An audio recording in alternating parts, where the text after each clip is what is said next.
Hello বন্ধুরা, কেমন আছেন? আশা করি ভালো হবেন। আমিও ভালো আছি।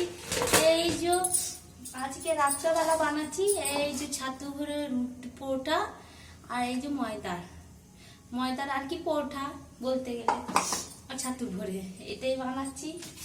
এই যে গ্যাস এটা নন স্টিকি তাওয়াটা চাপিয়ে দিয়েছি, দিয়ে এইগুলো কটা আছে ভরে নিই, দিয়ে ঝটঝট করে দিয়ে বানিয়ে মেয়েকে খাইয়ে দেবো, কাজ শেষ।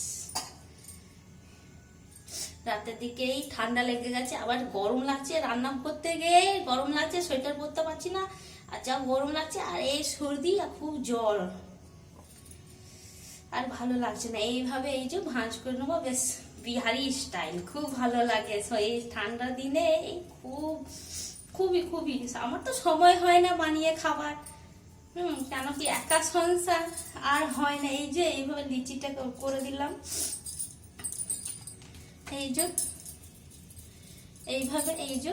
এইভাবে করে দিয়ে পুরটা ছাতুর এই যে সব ধনে পাতা আদা রসুন সমস্ত দিয়ে আছে, দিয়ে এই যে ভরে দিলাম, বাস। আর কটাই বানাবো, বেশি বানাবো না।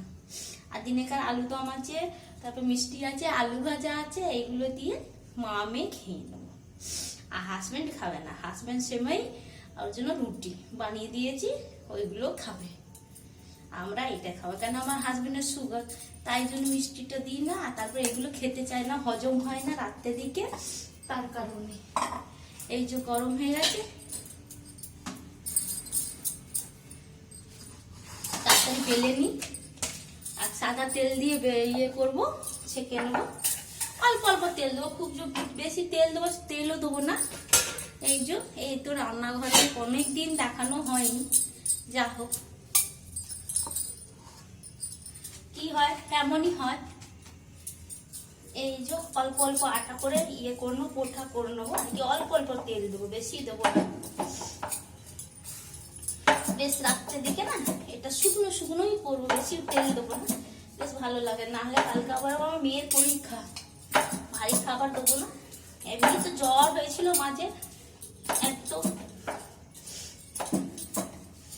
সে বমি করে একাকার, ওই জন্য আর পরীক্ষা কটা হয়ে গেছে, আর এই যে হবে, ব্যাস এই যে হয়ে গেছে। বেশ গরম হয়ে গেছে, ব্যাস দিদি। বেশ টাটা, রাখছি। সবাই ভালো থাকবেন, সুস্থ থাকবেন।